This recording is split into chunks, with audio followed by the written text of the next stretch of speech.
식전에는 원, 식후에는 원, 그래서 도합 1,000원이 들었어. 안녕. 토마고치 두 번째 영상 스몰 웨딩 진짜 오기를 가져왔어. 스몰 웨딩 일정이랑 식순, 그리고 모두가 궁금해할 만한, 그래서 총 비용은 얼마나 들었는가까지 말해볼까 해. 이제 결혼식 당일날 있었던 일정과 식순에 대해 얘기를 해볼까 해. 오전 8시에 헤어 메이크업이 있어서 헤어 메이크업 샵으로 우리가 갔는데, 거기는 결혼식장이랑 연계된 곳은 아니었고 와이프가 네이버 검색해서 찾은 곳이야. 사장님이 혼자 하시는 개인 샵이었고 예약 손님만 받기 때문에 우리 둘밖에 오전에 없었어.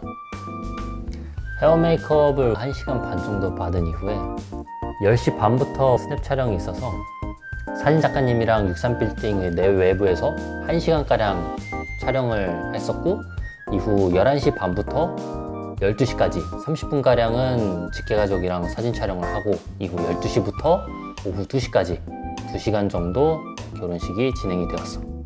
대략적인 당일 일정은 이렇고, 이제 식순에 대해서 얘기를 해볼까 해. 식순은 크게 1부, 2부, 3부로 나눠져 있어. 1부 같은 경우에는 개식사, 맞절, 혼인서약서, 성혼선언문, 마지막으로 양가 부모님 덕담, 이렇게 크게 5개로 구성되어 있어. 혼인서약서랑 성혼선언문 같은 경우에는 사전에 지배인님한테 워드 파일을 전달을 해드리면은 지배인님께서 이렇게 우리가 결혼식 당일날 편하게 읽게끔 인쇄를 해주셨어. 열어보면은 이쪽 혼인서약서, 성혼선언문이 있는데, 혼인서약서 같은 경우에는 신랑 신부 둘이서 낭독을 하면 됐고, 성혼선언문 같은 경우에는 하객 일동이 함께 낭독을 했어. 하객 같은 경우에는 지배인님께서 이렇게 각 자리에 비치된 메뉴판 뒤편에 양면으로 이렇게 성혼선언문을 별도로 인쇄를 해주셨어. 2부는 간단하게 케이크 커팅을 하고 샴페인 축배를 한 잔씩 했어. 3부 같은 경우에는 우리가 경품 추첨을 했는데, 원래 없던 이벤트인데 하객들에게 의미 있는 기억을 남기고 싶어서 지배인님께 부탁을 해서 추가를 한 식순이야. 단순 재미뽑기가 아니라 신랑 신부에 대한 문제를 맞추는 거였고, 문제는 신랑 신부가 각각 5개를 준비를 해서 문제를 내는 쪽에 상대편 가족이 답을 맞추는 거였어. 답을 맞추신 하객분께는 우리가 준비한 참기름, 배즙, 스타벅스 기프트카드, 신세계 상품권을 소소한 경품으로 드렸어. 아무래도 경품이 걸려있다 보니 모두의 참여도가 높았고, 이 문제를 맞추고 틀리고를 떠나서 모든 분들이 다 즐거워하셨어. 3부 경품 추첨까지 한 40분 정도가 소요가 되었어. 이후 원판 촬영을 하는데 한 10분 정도 친지분들이랑 다 같이 단체 사진을 찍었었고, 그 다음 10분 정도는 테이블 세팅을 하는데 시간이 소요가 되었어. 이후 1시간 정도를 우리가 여유롭게 식사를 하면서 오붓하게 얘기를 나누면서 결혼식을 잘 마무리할 수 있었어. 우리가 이곳에서 결혼식을 진행을 하면서 좋았던 점 3가지를 꼽자면은, 일단 첫 번째로 우리가 제일 중요하게 생각했던 음식. 확실히 일반 예식장 뷔페 음식이랑 비교를 했을 때는 여기가 양식당으로 평상시 운영되다 보니까 퀄리티가 있는 코스 요리가 나왔었어. 한 7가지 메뉴로 구성되어 있는 코스 요리인데 확실히 맛있었고, 우리가 하객들에게 제대로 된 한 끼를 잘 대접한다라는 기분이 들어서 오히려 우리도 기분이 매우 좋았었어.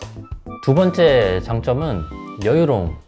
일반 예식장의 경우에는 식 끝나고 하객들이 다들 식사하러 가기 바빠. 근데 거기에 또 다른 예식 하객들이랑 다 섞여가지고 막 밥을 먹으니까 더 정신이 없어.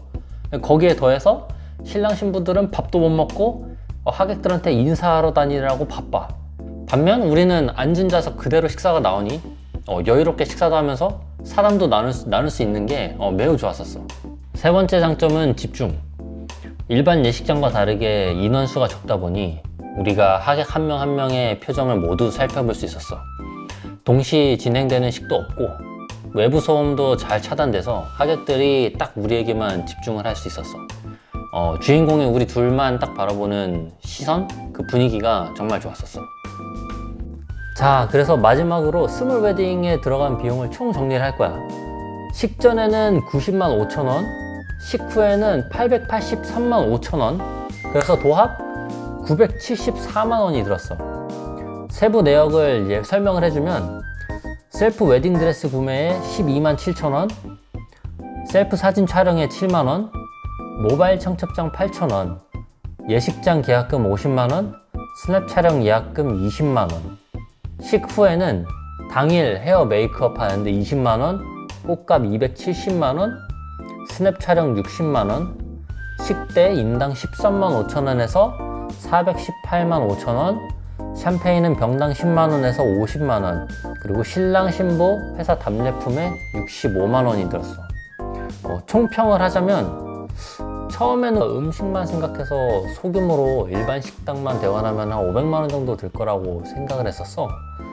하지만 30명의 인원을 수용하면서 접근성, 주차, 식사 퀄리티, 또 마지막으로 내부 분위기까지 모두 다 챙기려다 보니까 이 이상의 금액을 쓸 수밖에 없더라고. 그리고 코로나가 끝나면서 터치 더 스카이를 포함한 모든 예식장에서 이게 비용을 올려버리는 바람에 우리가 생각했던 예산을 더 초과하게 된 것 같다. 가령 예를 들면 여기 같은 경우에는 코로나 시기 때는 대관료 50만 원이 원래 없었고, 꽃값 같은 경우에도 테이블당 한 20만 원 정도 이게 더 올라가는 바람에 더 비싼 금액을 지불을 했지. 나름 우리가 줄일 거 다 줄이고 예물 예단 다 생략한 스몰 결혼이지만은 비용은 그렇게 결코 적지 않다라는 게 이번 영상의 결론이야.